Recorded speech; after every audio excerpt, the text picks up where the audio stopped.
City of Hayden Planning and Zoning Commission. Roll call, please. Commissioner Erickson. Here. Commissioner Johnson. Here. Commissioner Morris. Here. And Chair Taylor. Here. I'll do the pledge. You're up, Tony. Yeah. All right. I pledge allegiance to the flag of the United States of America, and to the republic for which it stands, one nation, under God, indivisible, with liberty and justice for all. Any additions or corrections to the agenda? None. Any conflicts of interest? Not today. Not today. Consent calendar. Got the approval of the regular meeting minutes from August 18th. I'll make a motion to approve the Planning and Zoning Commission regular meeting minutes from August 18th, 2025. I second. All in favor? Aye. Aye. Have a workshop. Comp plan. Donna, do you have a presentation? No crayons today? Oh, man. Should have brought my phone. That was the one on the 18th where all the maps are up and You just wanted to- Yeah, it was.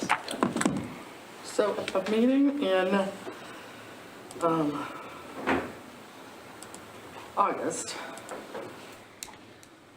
the city council kind of tasked with planning and zoning for this to come back to planning and zoning and have you guys verify, that we were on the right track from what we saw at that meeting. And I have to say, I've watched that workshop more times than there are commissioners and council people. To put you to sleep at night? Well, just trying to catch all the nuances because there were lots of really good discussions going on throughout the meeting. And so we wanted to pick up on all of that information and make sure that it got incorporated.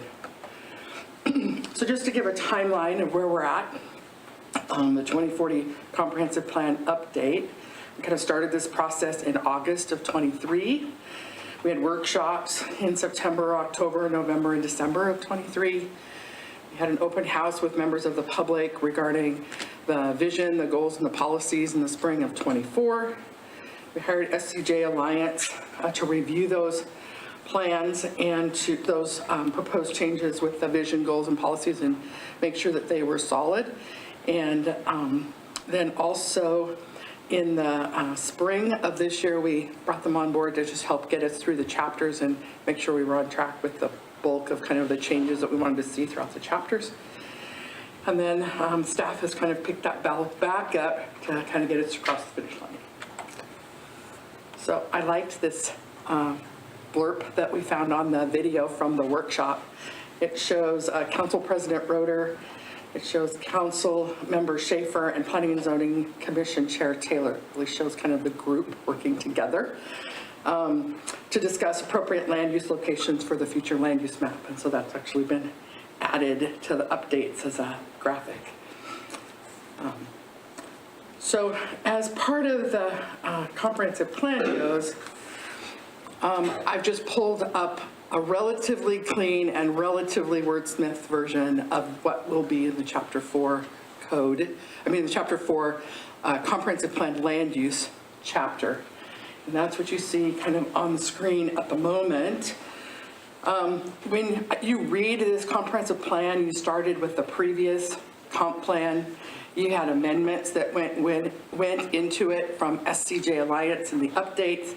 Then you have staff amendments here. Then you have amendments as it relates to what came out of the commissioners. And we actually have contracted with another planner to read it through to try to help it sound like it's actually written by one unified body because it really wasn't there for a while. So we have an introduction into what this chapter is about and how we kind of got here. We tried to give a little bit more in-depth background because we had very specific land uses previously and we're migrating to more general land uses now, trying to give that context and the why behind that. And so then it talks about future land uses. It talks about what a land use is or isn't. And then we have a paragraph talking specifically about agriculture. So agriculture has been a fundamental land use for the city of Hayden since before the city was incorporated. And there's a Appendix D that's the whole history of Hayden. And when you read that appendix, you'll see how much agriculture played a part and how we are, who we are and how we got here. There are areas within the city and within unincorporated areas of Kootenai County that are still farmed.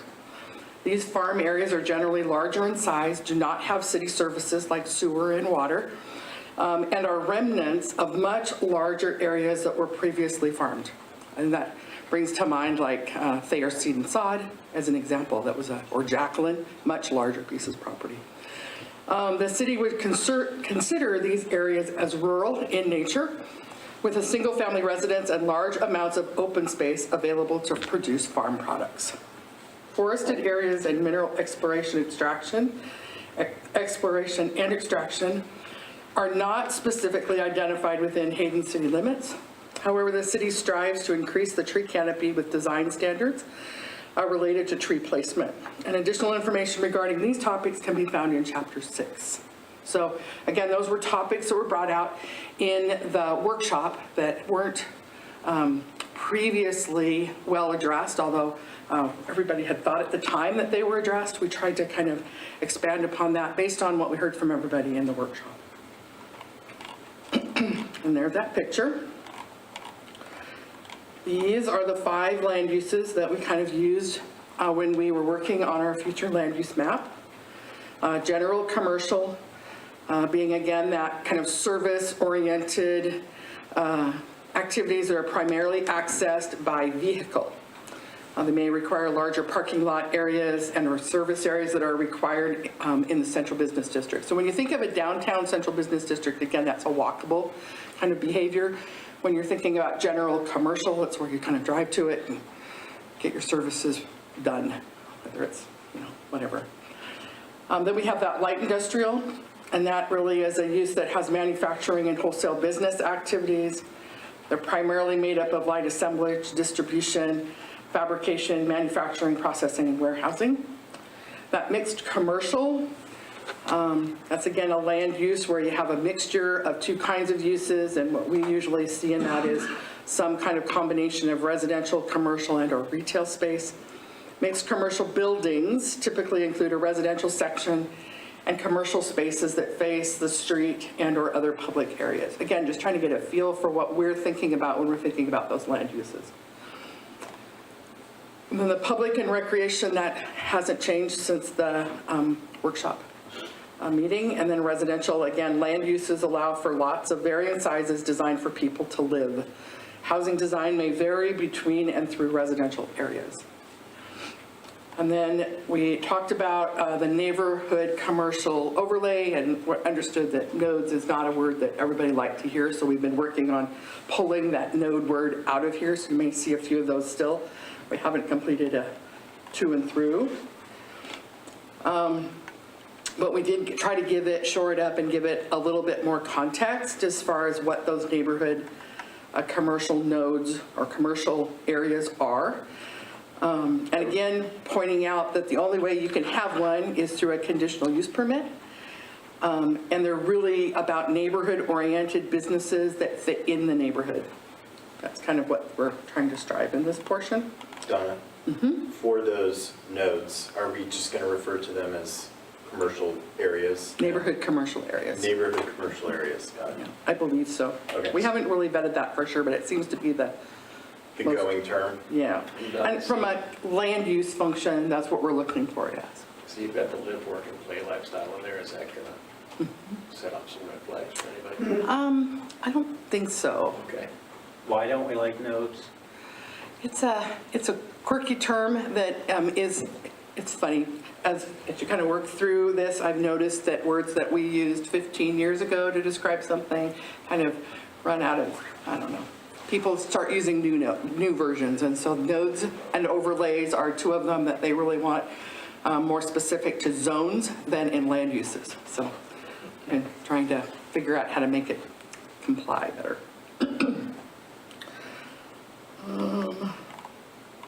And then the same thing with that central business area. This is a planning area that we're going to have the central business. And in the zoning code, we refer to it as a central business district, but in a land use comprehensive plan, it's just a planning area. So we talked about the Coeur d'Alene Airport. Most of that hasn't changed. I was just referencing those airport layers that we use all of the time, and the sound contour areas. The same map is here from previously. Same conversation about the 55 DNL and the 65 DNL. Those are noise barriers, and where they are more noisier, closer to the airport. Again, good reasons to have part of that be uses that don't tend to notice the noise or are already mitigating for noise. And then as you're moving into the residential areas, we flag those areas that are concerned for noise at the time of development plan review. So this piece right here that talks about available land, I can't update until I get kind of the thumbs up and all clear that I'm on the right track with the future land use map, because what those land uses are identified drive how these numbers get calculated. So that's one of the things we kind of need a good thumbs up tonight, that I've captured where you guys were going with that, so I can finish this portion in here. And then the section talks about future development. Now again, we were trying to identify in here kind of the context of what the commission and the council were talking about in the workshop. So we talked about the city of Hayden will take a proactive and coordinated approach to guiding future development, ensuring a balanced mix of residential, commercial, industrial, and open space uses. The city will support infill and redevelopment, encourage a wide range of housing options, and promote strategic commercial and industrial growth. Zoning and land use policies will be updated to align with this vision. All future developments will be evaluated for consistency with available infrastructure, fiscal responsibility, and compatibility with existing neighborhoods. Opportunities for commercial and mixed commercial development will be concentrated in designated growth areas, especially along major transportation corridors, to help mitigate traffic impacts and foster economic vitality. Hayden's land use strategy will prioritize infill development, the creation of mixed commercial areas, and a more walkable and connected community form. Redevelopment of underutilized properties, particularly along arterial roads and within a central business overlay, or some other word, will be actively encouraged. Annexation will only be considered for land that is contiguous to the city limits and can be served efficiently and sustainably. Land use decisions will be guided by the comprehensive plan and ability to extend necessary infrastructure and services that can adequately serve the project. For those properties that are within the area of impact west of North Hutter Road and north of West Lancaster, the city's vision is for more rural development of single-family residences on a larger lot with more open space. This rural development on the fringe area of the city is recognized as areas that are slow in developing or are at such a low density that the extension of complete public services would not be economical. The plan preserves agricultural and recreational zones to maintain open space and safeguard natural resources. It promotes mixed use and infill development to make efficient use of land and reduce urban sprawl. Additionally, it ensures that infrastructure development is funded through shared public and private investment, which I was trying to kind of encapsulate what we had heard at the workshop. And then we updated the land use considerations, pretty much consistent with those paragraphs that I just read. The airport really stayed the same. Again, talking about development of your higher intensity uses on those transportation corridors to provide for that efficient use of transportation and not funnel a whole bunch of multifamily onto those local roads. We talked about the kind of the housing and the variety of housing stock that is available both for infill development as well as in potential annexed areas. We talked about preservation of open space, especially along the outskirts of the city.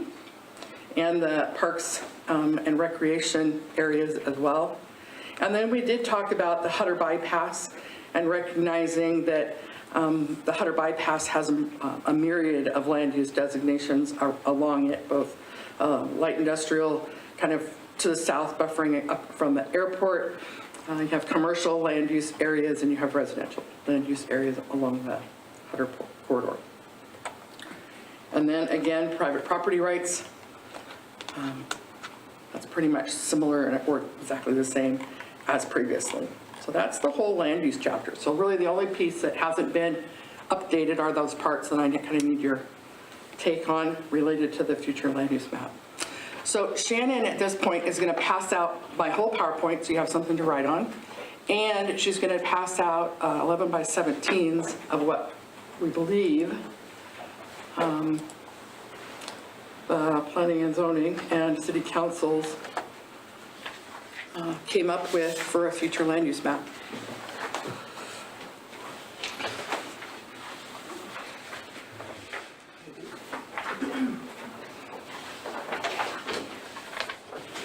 Thank you. Were there certain areas that were not controversial, but that there wasn't agreement on the map? Or did everything get figured out where everybody's on the same page, would you say? I think most of the argument was based on like what level we're at. So like, for this, we're kind of at like a 30,000 foot level. And I think the only argument I can remember was just like, are we at the 30,000 foot level or we're looking a little bit deeper down? Yeah, I think that was kind of the biggest thing we said. Okay. As we said, future land use map, then we start talking about density, and so that goes with the code section. Right. This is more what type of, like, Yeah. as we say it's residential, doesn't mean it's gonna all be 8,500 square foot lots. Right. So, half acre lots, remember. Yeah, so from the 30,000 foot perspective, looking at this, there is a general consensus Yeah. of how everything is identified. Yeah. Yeah.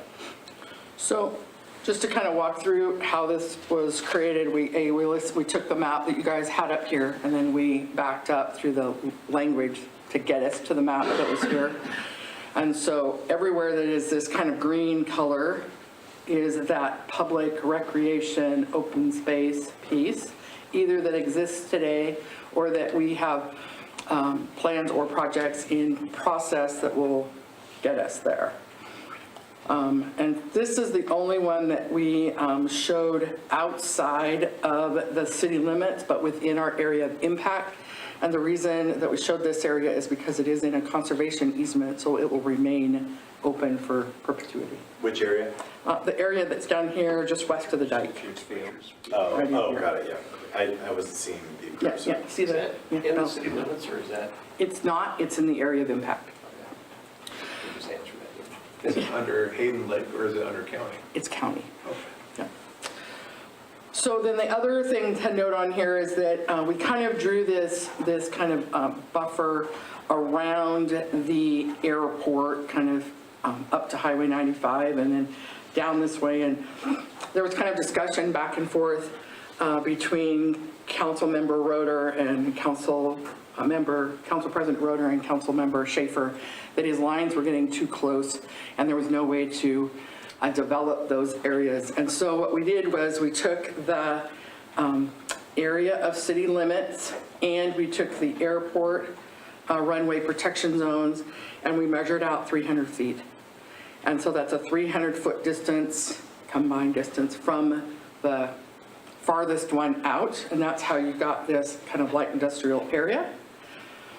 Remember, the comprehensive plan kind of identifies that these are fuzzy lines, it's not a specific line, and so as you're looking at potential zone map amendments, you would be looking at, somebody could request it to be farther than that 300 feet by 300 feet, and that wouldn't cause a change in the comprehensive plan because it would still be in that. We know that there's some give and take to that line, but it gives us a starting point. We shrunk down the area, full length of Hayden Avenue, and again, made that 300 feet north and south of the section line. And the striped ones with the red behind and the yellow in front, those are those mixed commercial areas. The same thing with the north side of Prairie Avenue. And then we also did the same thing along Highway 95, west of Highway 95. Again, all those frontage properties that front on Highway 95 that are predominantly commercial. And then we did a 300-foot distance on the east side of Government Way as well. And then these are all commercial businesses today. And then up here, the reason this is a little wider is because where my buffer ended and where my 300 feet on the south side of Lancaster ended, I had this little bitty single tile strip across top. And I'm like, I'm not making that residential, that's crazy. So that's how they became commercial, was kind of marrying those two together. That's kind of that airport zone too. Isn't it? Yeah. Yeah. And on our map, the mixed commercial is not this slashed one. Remember, we changed it, so ours is actually orange on the paper. Right, it is actually slashed, you just can't see it. It's this exact map that prints like that. You can kind of see the slash. Okay, sorry. So, and then we show the Ramsey Road, kind of the way that the previous plans showed it. It is built to here today, and how it connects will depend on what happens with Hutter. Yeah. Isn't there a big workshop on that coming up? There it is. Yeah, Wednesday and Thursday of this week. Okay, Thursday this week. And I can email out that open house information to you guys if you're interested. So then, I know, because I know what we agreed to, and are in agreement with city council, is even though this is all residential, when we get to the next step of zoning, then we can really start narrowing down where we would much prefer larger lots. Right, we're headed things there. like that, okay. Yeah, we're headed there. Okay. I just need to know if, I need kind of a, we don't make a motion, a decision, it's a workshop, but I just need to make sure there aren't any glaring that I missed, which is possible, but, you I know. think that shows it really well. Yeah. Good job, Donna. Would you, Hey, Donna, on Hayden Avenue, that one short little red strip Yep. there, right on here? Hayden and Atlas, is that because that's the flight path? Yep, Okay. So otherwise it could be mixed, but for right there, it has to be commercial, light industrial, or? just, it could be, but it's pretty much commercial today. Okay. And so we recognize that in the flight path, we don't want to have any high density anything. Okay. Yeah, Okay. good question. Oh, yeah, that's where that is. Okay. Do we know if, I haven't looked at that section closely. I guess we can drill down into that when we get to the closer view, but do we know what kind of mixed residential there might be currently? There isn't any out there in Okay. that stretch. Perfect, okay. That's what I was It's all commercial. Yeah. potentially concerned with, if Yeah. there are people who are stranded in that little red zone. And then the red area across from Crawford Park up on Lancaster. Yep. I know on the south side of Lancaster, you have the shrine, you have a church and some businesses and stuff. But on the north side of Lancaster, are we making that red just because of the flight path? Correct. Because isn't it all kind of ag right now? It is in the area of city impact, and it is kind of ag. There is a swath there that's a separate parcel. Oh. So about the same width, in all honesty, it might be a little narrower, that swath. So it's the fact that it's not a part of the rest of the ag leads me to believe that they might want to develop that as commercial. Gotcha, thank you. And it's a little bit of a buffer to kind of carry that commercial on out past to the park, to the edge of the park as well. Yeah. Which would support that part. Or vice versa. Yeah. Okay, I'm going to take that as an I'm on the right track. You are. Doing well, Donna. All right, so we're going to transition. One of the things that the council talked about, or you guys talked about in your joint workshop, and we were tasked with, was bringing back to the commission the idea of a rural zone designation. So we are proposing a rural zone designation that's kind of a graduated zone designation, so that it kind of marries you somewhere between residential, suburban, and ag. And so the rural zone provides for larger tracts of land and to accommodate the rural lifestyle generally associated with larger lots located on the outskirts of the city. It provides for a very low density development, typically does not require the infrastructure improvements of higher density developments. Rural requires design review, and I just shoved it at the end of Title 11, Chapter 2 for design standards, past all the rest of the design standards. That's where that number comes from. On your, in the stuff that we gave out, similar to what's in your kind of resources of books, is this, right out of Hayden City Code. And it is a table that starts off with ag and ends with residential suburban.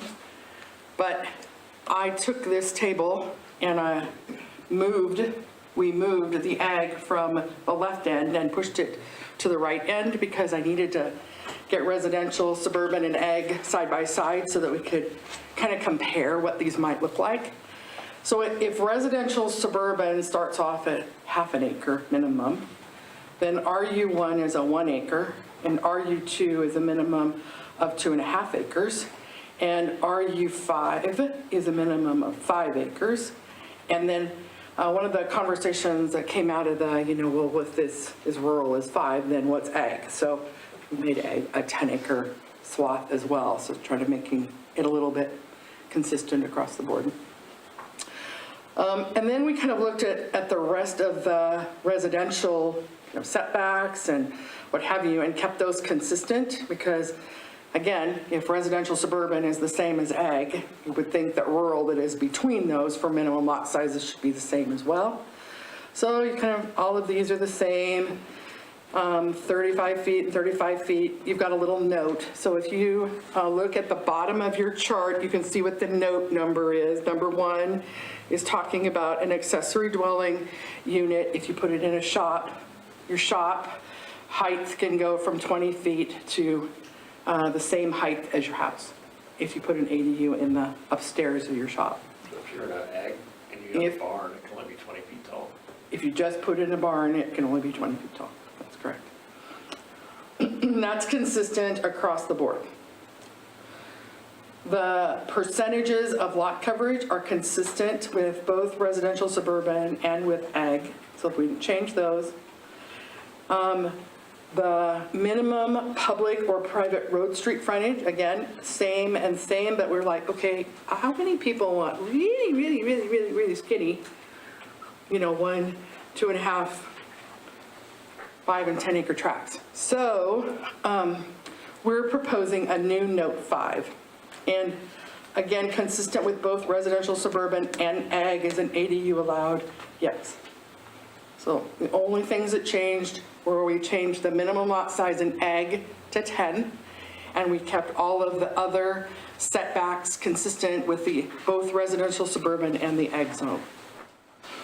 So note number 5 gives some kind of rails on the size of these bigger pieces of property. And we added this same conversation to the ag. We added the same footnote. We're saying that the minimum lot width for lots that are less than or equal to 2.5 acres is 100 feet wide. So does that mean you still need to have 20 feet? You can have a kind of a flag post out here to the street that's 20 feet wide, but your general rule of thumb for your whole property has to be a minimum of 100 feet wide. And it also has to have a minimum depth of 100 feet. So it has to be 100 by 100 at a minimum.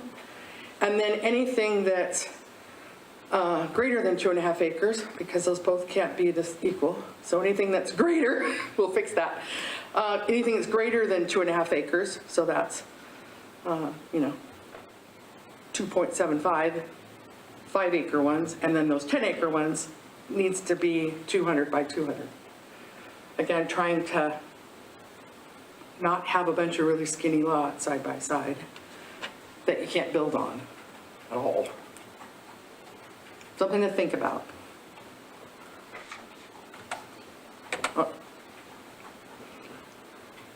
Can you go back to the table so that we can see where that note 5?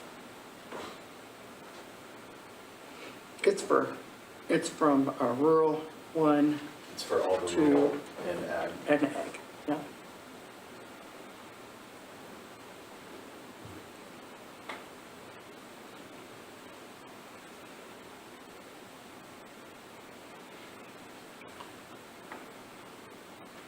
And it's also in your PowerPoint stuff that, I think you guys got PowerPoint, copies of PowerPoint too.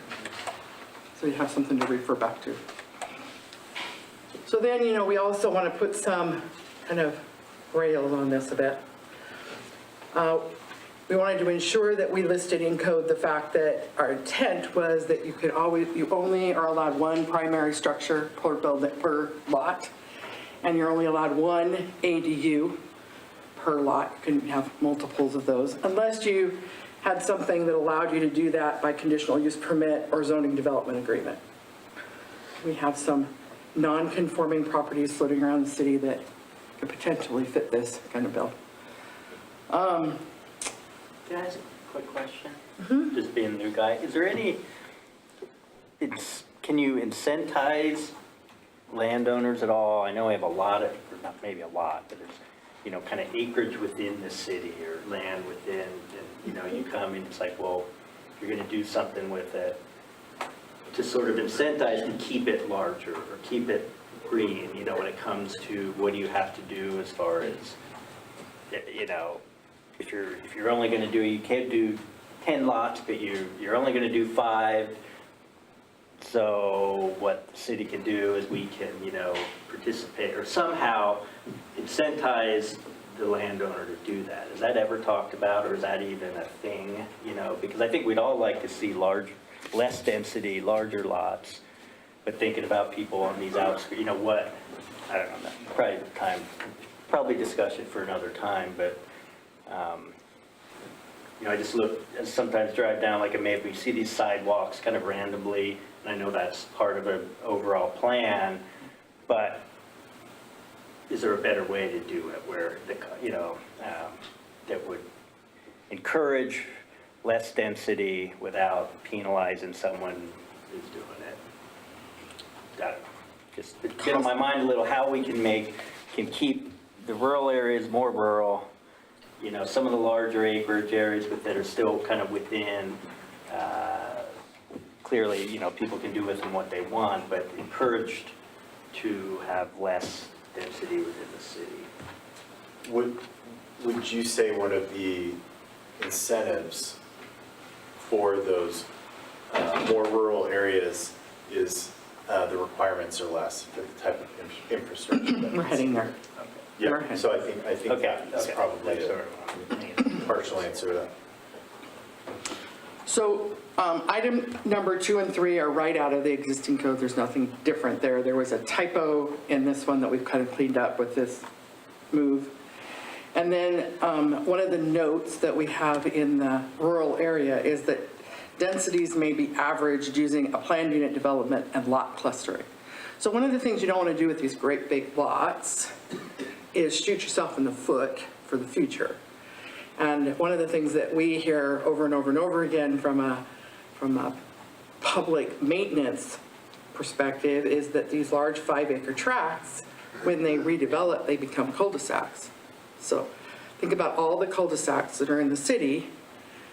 They got built because somebody had a house on a 5-acre piece of property, and they did a zone map amendment and did a subdivision and plopped in a cul-de-sac. And so they're time consuming. You plow the snow all lands in the center of the cul-de-sac, then you have to go back and remove the snow, and you've got all that blob of pavement at the end of the cul-de-sac to maintain. So cul-de-sacs aren't great. So when you're thinking about future Does it make sense to have these large lots? Yes. But does it make sense to allow for the ability to say, you know, we're gonna move all of these houses in, cluster houses in a certain location and leave all of this as open area that at some point in the future when services are made available, that they can then bring services to them and develop when the services are available should they want to.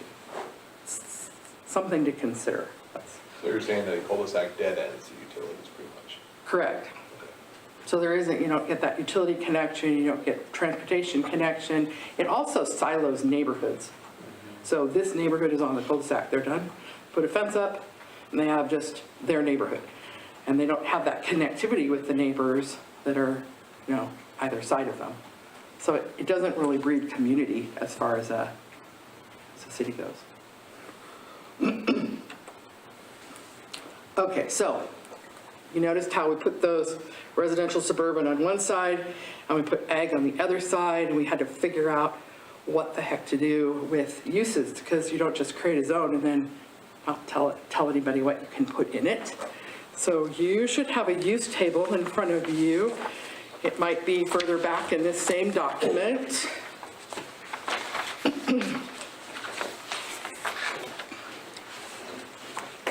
And what staff did was kind of cruise through the residential suburban, start on that side first, and look at those uses that are in residential suburban and then think 1 acre, 2.5 acre, 5 acre lots, and how many of those uses would fit in those rural type lots, kind of as a bulk, all those rural lots.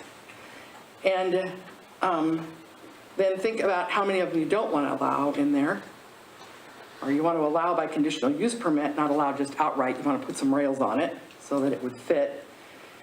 And then after you've done all the residential suburban, go down the side of ag and see if there's ones you want to add, because again, this rural 5 acre is really what our ag is today.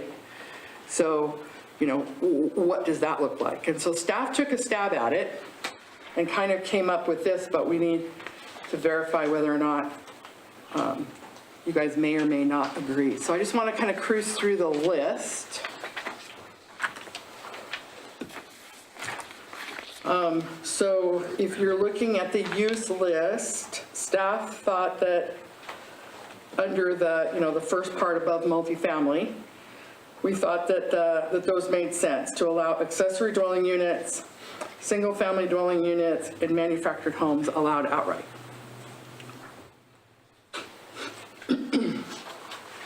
What does C stand for? Conditional use permit. Conditional use permit.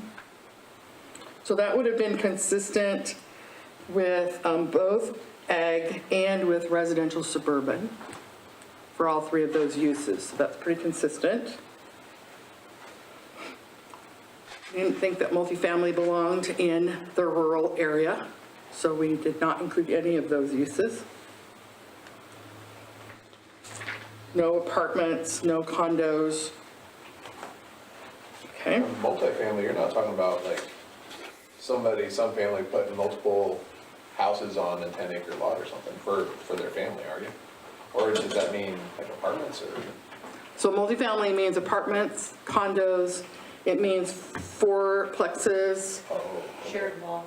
shared wall construction. all right, thank you.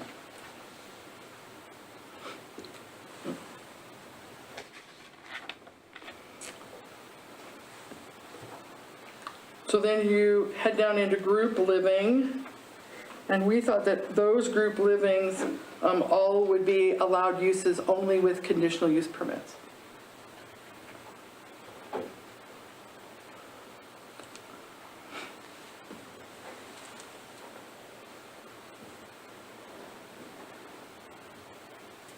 And then you're only allowing one home and one ADU on a 10 acre lot. Yes, Would there be a conditional use permit or additional? you wouldn't get additional the way it's currently written, That's what I'm saying. because ag today wouldn't allow for it either. So again, try to marry those. We don't allow for more than a primary and one secondary, that's your accessory dwelling unit, on a lot today. Yeah, So I think guess- that goes back to the previous question of you're not going to obtain multiple homes on a 10-acre parcel for a family compound. Correct. Have to do subdivisions. Well, maybe that's something we should look at Yeah. also. Seems like that's something that is part of the culture up here. Yeah. Yeah. But this is a rural zone designation. Could you do like a minor plat within that, or would that be it? That's Well, your you- 10? Well, it depends on whether or not you have services that we can talk about. We have a couple of more kind of conditions in here that we want to add in here as well. All we're doing in this particular use conversation, we can come back to this, we can totally talk about that, but all we're trying to do right now is just trying to build the bridge between what we have today for residential, suburban, and ag, and then To allow this rural. to get to this rural zone designation. And then if we need to tweak it, we could do that. Does that make sense? Look for a path forward? Okay. So then in the child care, adult care section, which is next in your use table, we just mirrored what was in residential suburban.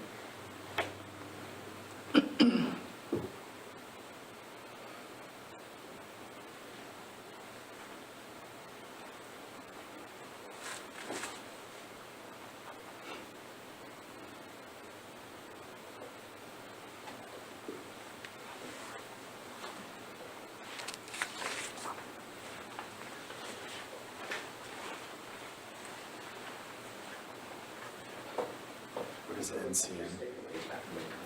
What's NCN? No conditional. Donna, what is NCN? Neighborhood commercial node. We're using that node word again. That's because this is zoning, I know, I'm kidding. not comprehensive plan. Yep. Yep. So then the microcell wireless communication facility we said was allowed. We allow them in all zones, but there are site analysis that you have to go through to prove why you need to be in a certain zone versus a different one. And so that would apply here as well. So the design standards of that would apply to this section. Then under community service, we identify cemetery as being a conditional use, staff does. We didn't put that club, lodge, social hall. We took that out only because it's not allowed in ag.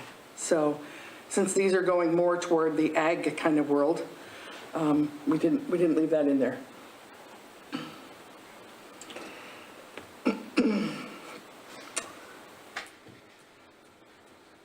And then the public buildings and/or complex, we didn't leave that in here either, because I don't see those as being public buildings. They're not allowed outright, you have this conditional use. I don't at the moment, that's up for discussion. Because it says, this one Let's I have see. has it as conditional. Like, what about That's fine. ag halls? Ag halls. Yeah. Like Green. Yeah, great, yeah, sorry. Okay, yeah. I think that fits Under club or lodge. under club and lodge and social hall, but But that's allowed, right? it's not. No. Mine says conditional for that. It says- Under club, lodge, and social hall? Yeah, under R1.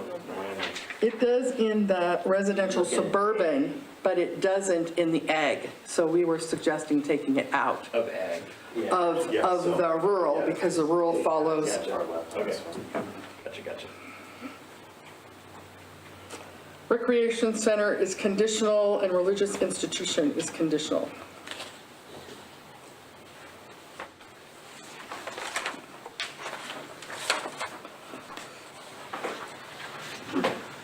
And then uses related to a religious institution are also conditional. So if you put a church in rural, you can have those accessory uses to it under conditional. So then under education, we mirrored we mirrored both residential, suburban, and ag.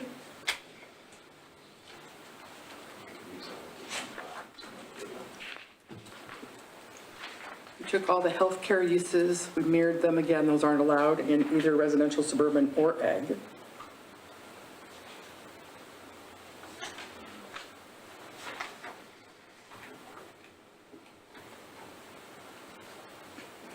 course, golf driving range, park or playground,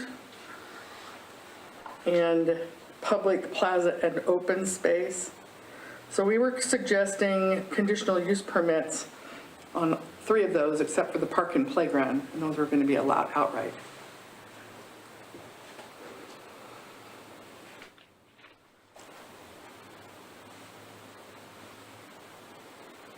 Why is the public or open space not allowed on ag? Well, it's one of those, what is it? Is it rural in nature? Is it facilitating the rural environment of the zone designation, as you guys talked about it? And so the conditional use is just to ensure that it's meeting kind of that neighborhood zone and what you want it to look like, rather than just allowing it to be, whatever it is that fits there. Well, this is a conditional use. Yeah, public plaza open space is not Not allowed. allowed. In this case, we were talking about it being a condition. So they're in 2 different places, that public buildings and complex, and/or complex. That's under community service, public buildings or complex. We didn't think that you really wanted a bunch of public buildings could be a community center on a great big piece of property. Is that facilitating the rural look that you want in the area? I mean, you can make it a conditional use, but again, I'm just trying to figure out. I think we're looking at 2 different things, maybe. Yeah, they are. One of them is under kind of recreation and park behavior, and the other one is under community service buildings. I think we should allow meeting halls or granges like out in the middle of nowhere if you got a bunch of farmland and stuff like that, and a bunch of neighbors have to have somewhere to meet if they need something to meet about. Do you want it allowed outright, or do you want them to be conditional use permits? I guess, as some of these come up, I guess, what is the concern with, instead of just denying it outright, having it be conditional? Because that opens things up to things that we just outright don't want to allow. Is that the thought process? So as you'll find, and we're going to head on here in the future slide, we can go there first and come back to this if that makes it easier. In fact, let's just do that. So one of the things that we talked about and that Lisa brought up in the workshop, kind of 16 Ways from Sunday, was the fact that larger lots are generally not serviced by public infrastructure because it's distinctly not cost effective for anybody. And so looking at a variety of other codes that are out there and understanding that, most of these lots that we're talking about are over the aquifer, and have a minimum lot size of 5 acres over the aquifer, we have to figure out how to marry the needs here of the kind of the direction of the council and the commission and other agencies that are out there that are most likely going to comment on this proposed zone code and tell us what we can and can't do. So a minimum lot size, if you're having a rural zone of that R5 and you're having a minimum lot size of 5 acres, then they need to be served by an individual well and on septic systems. Well, if you're going to have a Grange Hall on a septic system, you're going to have to get through Panhandle Health District to size your septic system accordingly, as an example. You may or may not go for that. I don't know. If you're in an urbanized area, if you're in a city limits, I don't know if they will or not. They might. If you're on 2.5 acres, so you're somewhere between that 2.5 acres and 5 acres, then you need to be served by either or both of a community water system or a community sewer system, or you need to be on individual systems to still make that work. So again, I don't know if Panhandle Health is going to let you be on individual septic systems for sewer at 2.5 acres. I would say no. I would say no. So that's going to force you to some kind of a community sewer system for your development site. If you're over the aquifer, I would say no. Oh, if you're over the aquifer. If you're on a community sewer system, are they going to allow you to put in a high use, potentially a high use or higher use, or more intense use that has to be treated through that community system? I don't know. So then we should make it conditional use permit. Because I think it would get stopped there. Yeah, 'cause it's Like if conditional. you're north and it won't perk and you can't fairly get a septic system in for just a home, you're not gonna get one for a range hall. So I think it would, I'm sure that's the case. So I think that would at least allow, if you know, Right. allow it to get to that Allow some point flexibility in the zone. instead of just. We're also saying that when you get to 1 acre, that you have to be served by both city sewer and municipal water system, and that you have to create it in a planned unit development. Again, that's trying to, get your system to make sense for what you're building. It also identifies that new local roads servicing lots of 2.5 acres or larger shall be private roads. Because the city doesn't want to take on road systems and road infrastructure if you don't have the appropriate utilities in the roadway before we take on the acceptance and maintenance of those roads. That makes sense, but I was thinking of like the rural farmer who's got like 5 or 10 acres and stuff, and, he's a man of his little area. Maybe he wants to put a little hall out there for everybody to meet once a month or something. It's possible. So we'll put it in as conditional. He won't ask to annex into the city. All right, so let's go back to uses.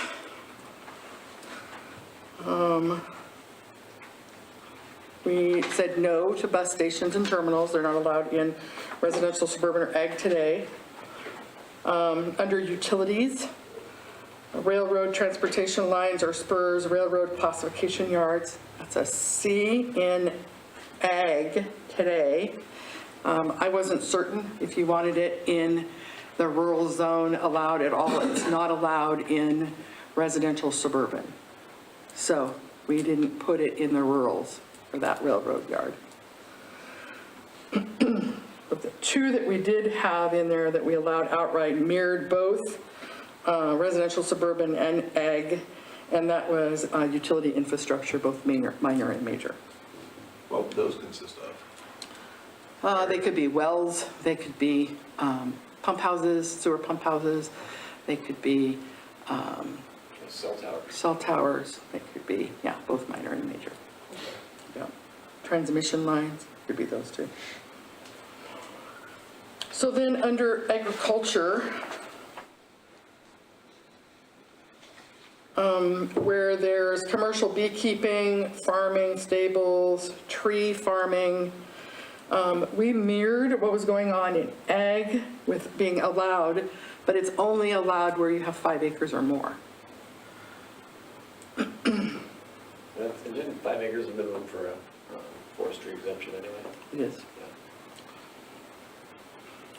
So then we mirrored what was going on in ag for the rest of those. Because again, the whole point of this zone designation was for those homes on more of a rural agricultural kind of feel lot. And so then if you go down into animal-related businesses,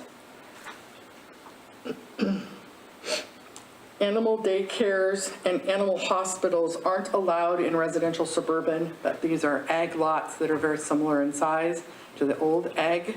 And so we allowed both those uses by conditional use permit. Whereas in ag, which is now a 10-acre lot, they're allowed outright.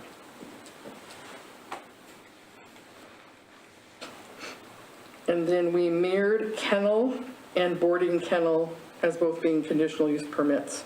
Again, following the ag lead on that one, on those uses.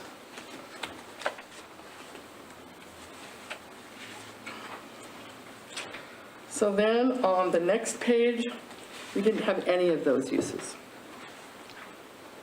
Those are almost all very commercial in behavior. And we didn't include recreation, commercial, use at all on those rural lots. They do have a conditional use permit allowed in the residential suburban, but they're not allowed in ag, so again, wasn't sure what you wanted to do with that one. How come the, under retail sales, building materials, hay, grain, bulk garden supplies, stuff like that's not allowed in ag? Because they're more of a retail sales business, and that would go in commercial or light industrial. Okay, so if a farmer's got a 10-acre plot and he sells hay from his land, He can do it as a seasonal use under a farm stand, but he can't do it as a year-round kind of retail use. okay, thank you. What about somebody who, I guess vineyard wouldn't be the best example because there aren't many vineyards here, but if somebody wanted to open up a little brewery, like I know there's one up in Apple for that big farm, and they have. So one of the things that people can always do if we miss it and it's listed on here and it's not in this zone, they can request that it be amended, that the code be amended and added as a use. Or if it's not specifically listed here and we can't get it into one of these uses, then they go through a process to add a new and unlisted use.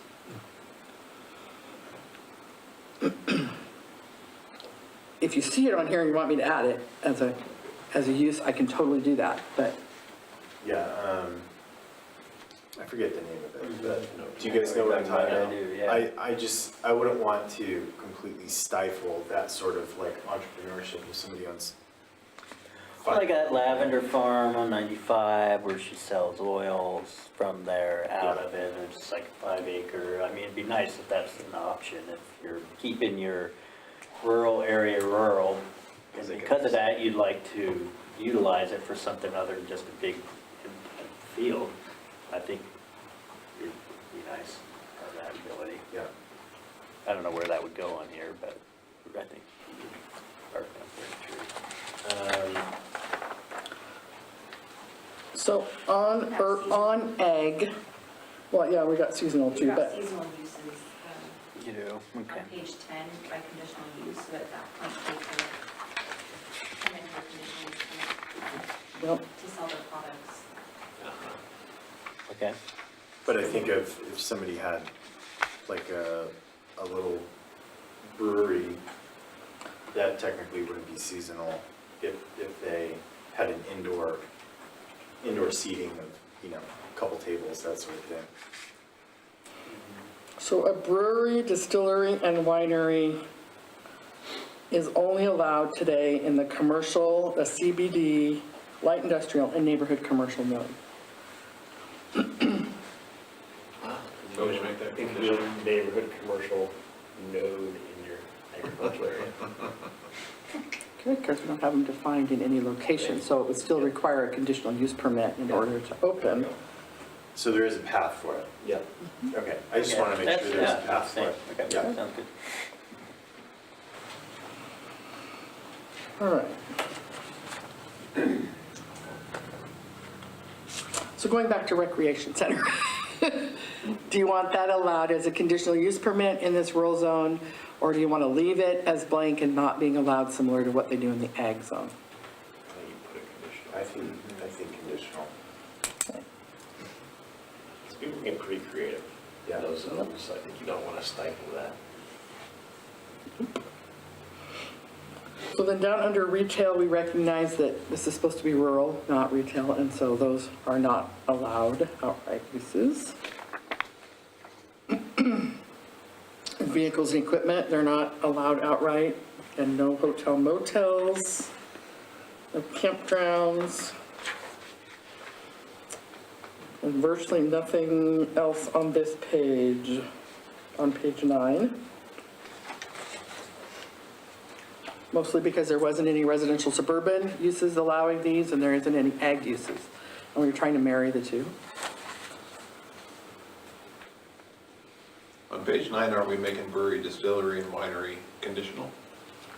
We are making, Or thing maybe you could apply for a neighborhood. Separately. Okay.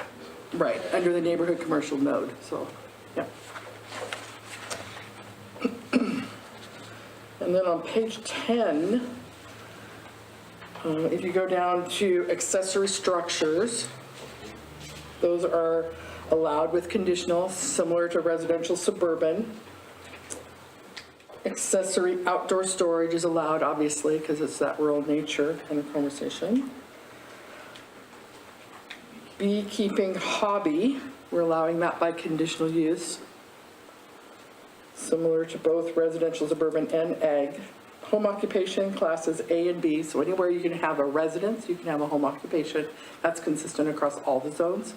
Class A is allowed outright, and Class B requires a conditional use permit. That's also consistent across all the zones for residential. Now, for the beekeeping hobby and the home occupation, are you saying that people would actually come in here and let the city know that they've got a little beehive in their backyard, or that they work from home? And if we have people concerned about their neighbor or the amount of traffic that goes to and from their neighbor's house, then we follow up in code enforcement, decide whether or not help them decide whether or not it fits in Class A or Class B. And if it fits in Class B, then those conditional use permits would come before the Planning and Zoning Commission. Or in some cases, they get to go find someplace else to have their business because it doesn't fit either one of them. What are the definitions of Class A and Class B? Do you know what those are? We'd have to pull the Or code. those designations? Pretty much Class A kind of rule of thumb is that it's very low impact. So it looks like a house, acts like a house, behaves like a house. No other employees. Right, other than the owner. Appointment only, one person visiting at a time. Correct. Got it. Class B, Class B is one outside of the house employee. correct. They have to address parking, Parking enforcement. and noise and storage. If they can't store a bunch of the stuff outside of their house, it has to all be, stored correctly. And then there's 5% of their home. correct, there's a percentage of the home that it can take up, and then there's a list of what isn't specifically what isn't allowed to be done in your house. Why do we have beekeeping as a hobby on here? Is it because somebody might be having like a big production of honey and they sell honey out of their house? Or Might be because of the danger of like allergic reactions if neighbors are getting stung by bees. So beekeeping has a variety of different sizes. I mean, you can get as small as a, like birdhouse size beehive that you could put on your property that is a really good pollinator for whatever you've got planted in your garden area. And that would be what is, kind of classified as hobby because it's yours. You're not selling it for honey production and what have you. It's really personal use kind of behavior. And then beekeeping as a, commercial endeavor, that's on those 5 acres or larger I tracts. feel like we should get rid of the beekeeping hobby part because I feel like that's unnecessary. I mean, if we have that, we might as well have like guys that rebuild cars as a hobby or guys that build guns or people that garden as a hobby. I feel like beekeeping as a hobby isn't really a necessary thing to have on there. My counter to that would be because of everything you've listed, bees in particular can pose a safety concern and you can't like contain them. So if somebody has an allergy next door, if I had kids who had a bee allergy and somebody had a huge beehive, that could be an issue. But we already have bees outside, like there's bees all up in the bushes. No, but I've lived next to people that have them, or even a small, and it's a thing. Like, even if it's a hobby, it's not like just having a couple, your normal bees. There's thousands. Yeah, there's a lot. Where I moved from, they would swarm maybe twice a year and there'd be honestly like 50,000 bees, Yeah, like swarming. Yeah. I think it's. And can we quantify this then? Because with your like garden size idea for personal hobby, I feel like that's not a lot compared to what would be like an actual large beehive that looks like a mini fridge or something.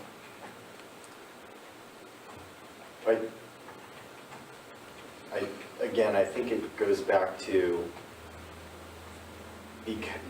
there needs to be a way for a neighbor who's concerned to be able to go to the government and say, hey, I have a concern here. and for it to be in the code that we can address So, yeah, legally, enforcement. you know? I think that's what it comes down to. Unlike chickens in the animal control, in the animal code, for example, in residential, you can just have so many chickens, a certain number of chickens, in every residential zone, especially with cost of eggs and what have you. Folks, we heard lots of questions, how many chickens can I have in my backyard in a 8,250 square foot lot? So, And think about Hayden Canyon with those really small lot sizes, right? And so if it's, we allow it by conditional use permit in residential suburban, those are half acre lot minimums. There's plenty of space. If we were to bring it down to R1, and you're in a PUD, which is R1 with some special You have to designations get up a half there. acre before you even have it. Right. It's just hard to keep track of. it's just recognizing It's those the lot more sizes that are rural small. nature lots, yeah. Yeah, and you can't contain beasts with fence, you know? Yeah, yeah. Well, thank God I'm not a beekeeper, I'm a wasp keeper. Great. So then on That's we have in our bush. page 10, we went on to talk about construction, office, temporary, those are allowed outright in all zones. Seasonal uses, again, conditional use permit, that's marrying both, that's marrying what's going on in agricultural. And then temporary hardship use for a dependent relative, that's a conditional use permit across all zones as well that allow for that single-family residential.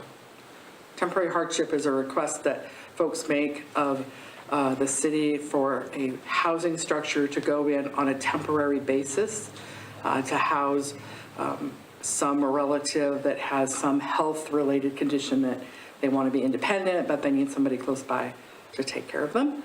And so they pay all the fees as though they're a residential home on the lot, cap fees, impact fees, all of that. They have to have doctor's permission or written orders that they need to have this, and they have to be submitted annually. And then when that person, relative, no longer needs that housing, usually it's a manufactured home that goes in, then it has to be removed. In some cases, it's a garage that was renovated as space, and then it has to go away, back to a garage. So it is strictly temporary, and it's done with a conditional use permit. And again, that's just consistent across the board.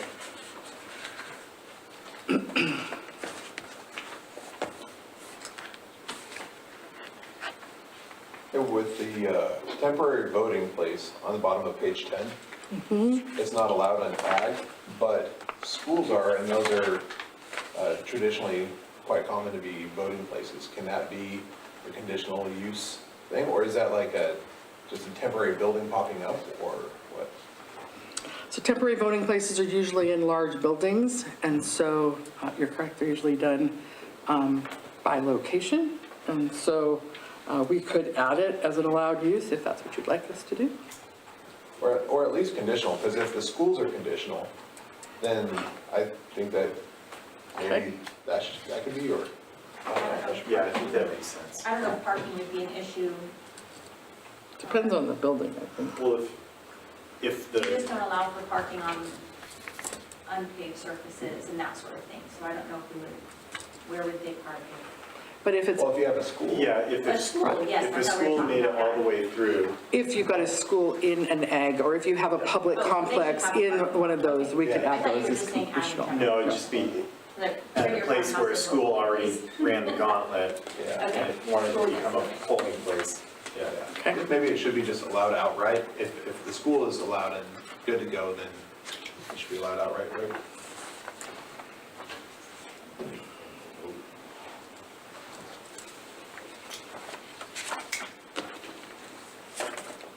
Okay, Chris, you look like you got a question. Put your hand in there. Yeah, look at me like I have one, I don't. I'm trying to think of one, a good one, if I can.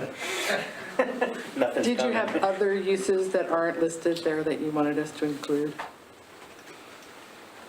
Or not include that we did? I'm sure something will come up, but Yeah. I'm sure it will. This is a pretty substantial list already. All right. All right. So I'm gonna keep going. We have rodeos in there?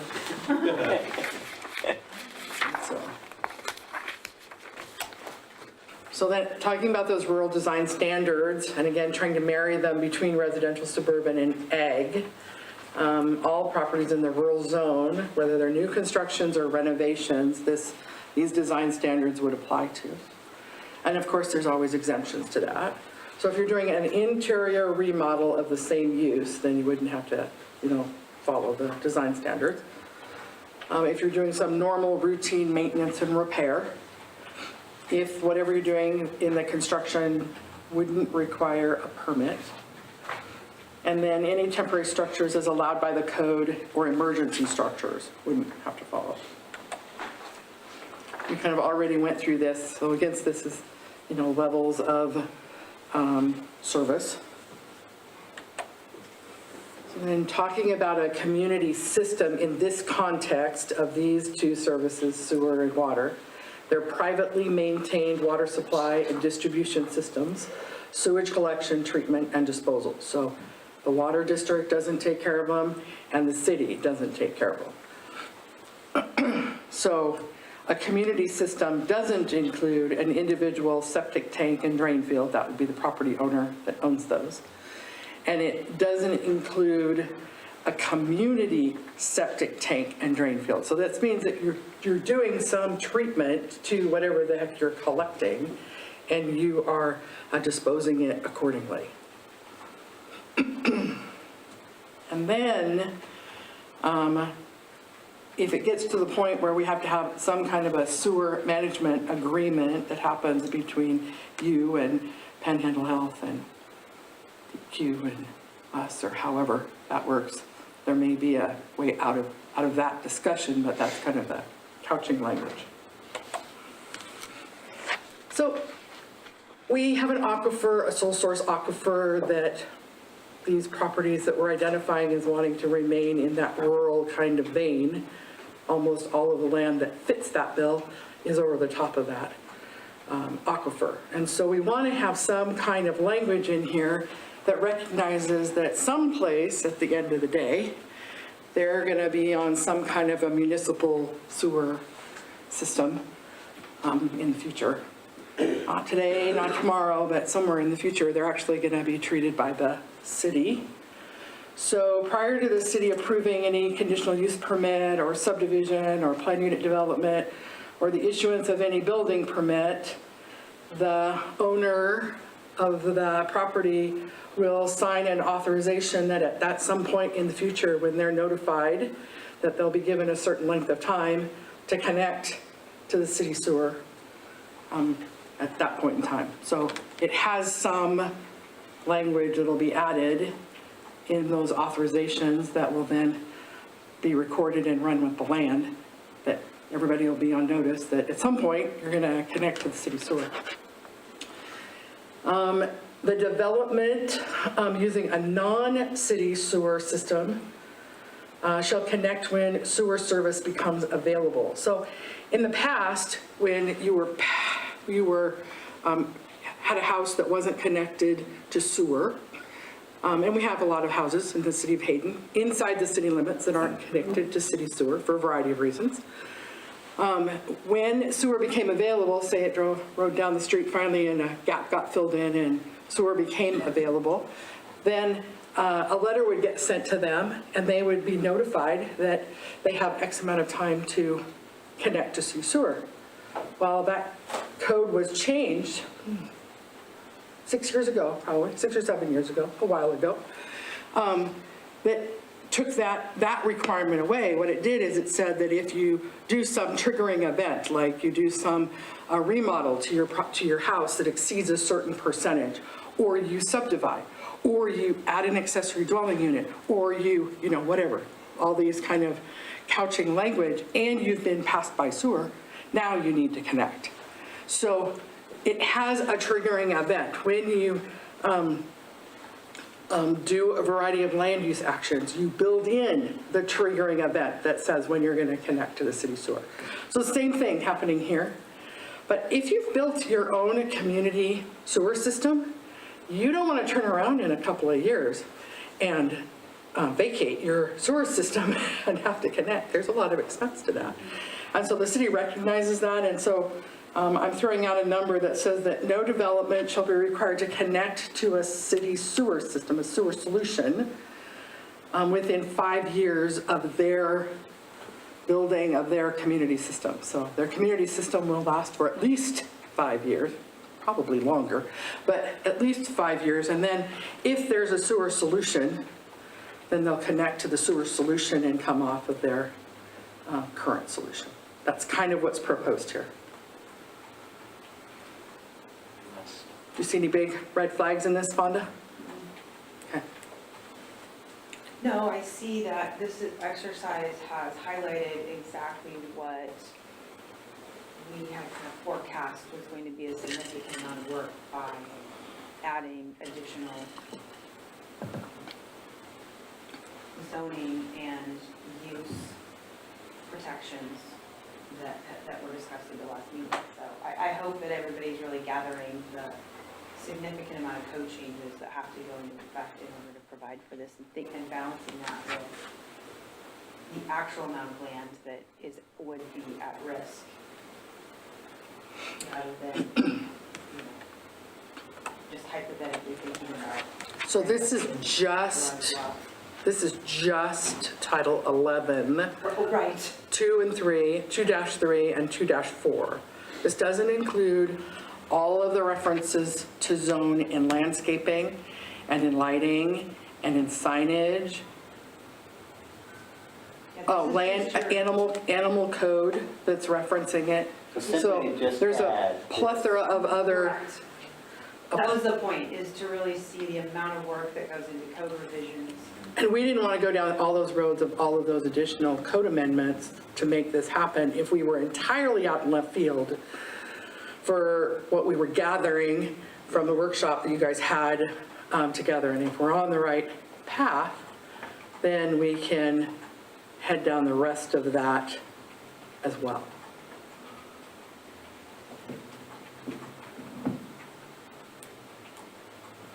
Are we on the right path? To me. Yeah. Okay, so it's pretty much the workshop, but from a timing perspective, you know that we've been trying really hard to get the comprehensive plan. He's going to yell at me if I wander, so I guess I'll go back here. Your recording device. Yeah, get in front of my recording device. I like to walk. We've been working really, really hard at trying to get the comprehensive plan in front of the Planning and Zoning Commission for public hearing. In reviewing the comprehensive plan and the amount of red line changes that have occurred to the comprehensive plan, it's a significant amount of red line changes. I'm not going to give you red lines in the next version. I'm going to give you clean copies to review in the next derivation of this and tell you to pull up your old comp plan and you can compare the two because it's, wouldn't you say? Yeah, it's a significant amount of changes. And a good chunk of it isn't about the intent of it. It's about trying to make it sound like it was written by the same people. It's recognizing dumb things like city is the lowercase half of the way through and it's in uppercase the other half of the way through. And every time you change that, it gives you a whole new word. Or plan and plan, the same thing, part of the time. So every time you do those wordsmiths, you get another red line, underline, it's just a disaster area. And with the work that we have to do to finish up the calculation analysis piece, now that we've got a future land use map that you believe has met the intent of where you guys were going, it's going to be a little bit more work than what we thought, okay? We are working on it. We've probably got the first half of the comp plan text itself where we want it to be. Pretty close to that. It's got a couple of quirky, we've been working through it. It's going to have some more grammar changes. If you ever need grammar worked on, Shannon is your girl. She does a phenomenal job with catching all of those inconsistencies, which makes it a much better product for the city, absolutely 100%. And we rely on her vast knowledge. as far as all of that goes. She gets those tables to work, you should hear me upstairs.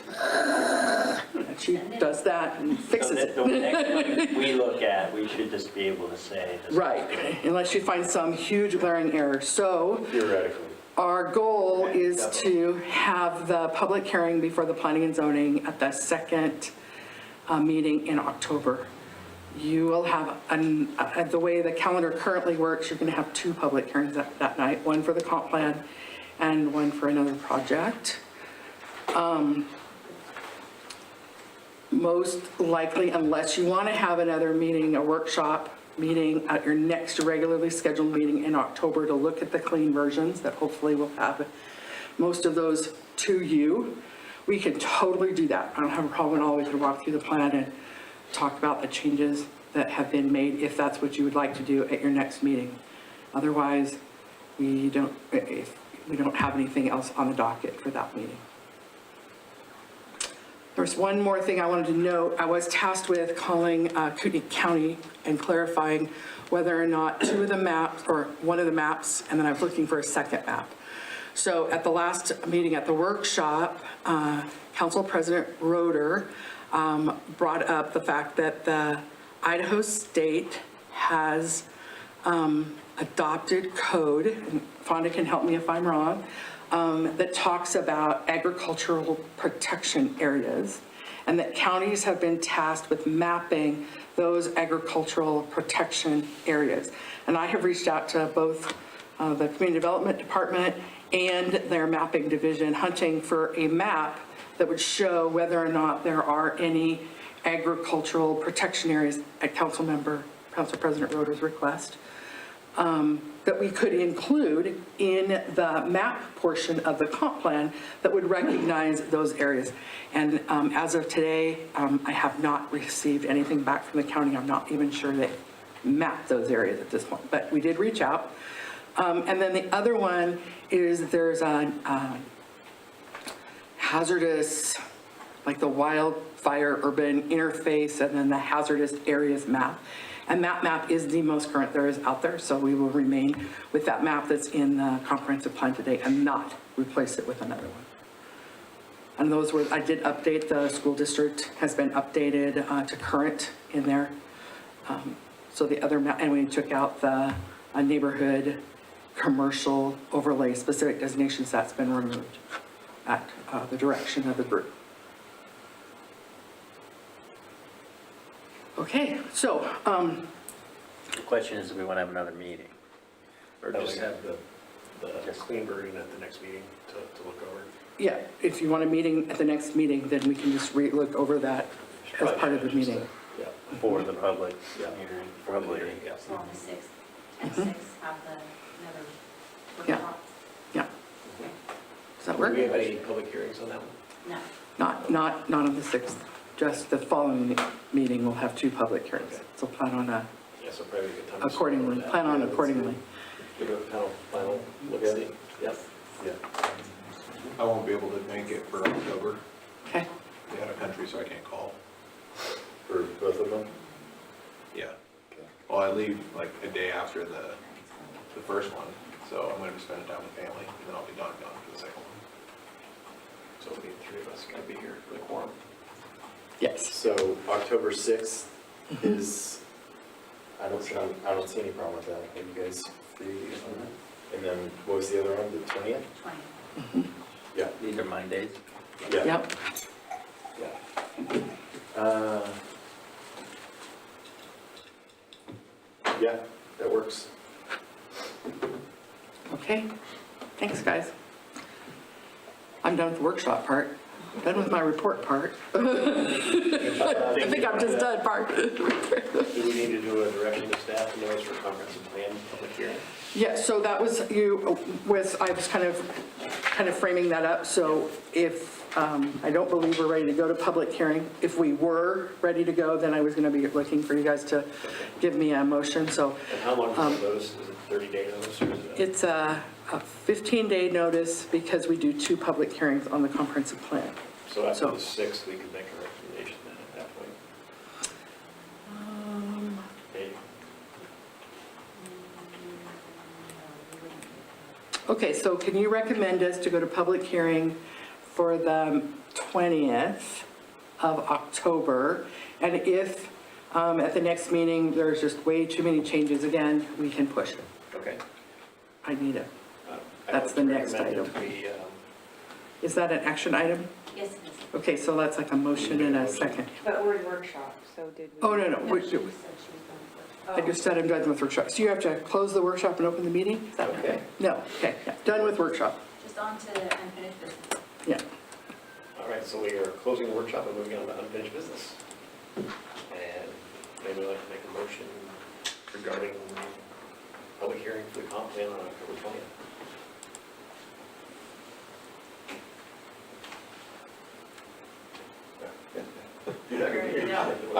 I don't know the words, it's. You can just say so moved, because he said you're. So moved. Okay, For- all right, a second. Okay. All in favor? Aye. There we go. So Deborah, who's the motion from?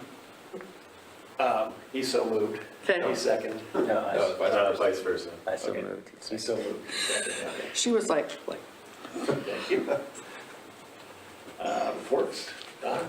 that's it. No. Pretty much, I rattled it all in my workshop. Well, you know what that means. Meeting adjourned. Thank you, Donna. Thank you, ladies, for all your hard work.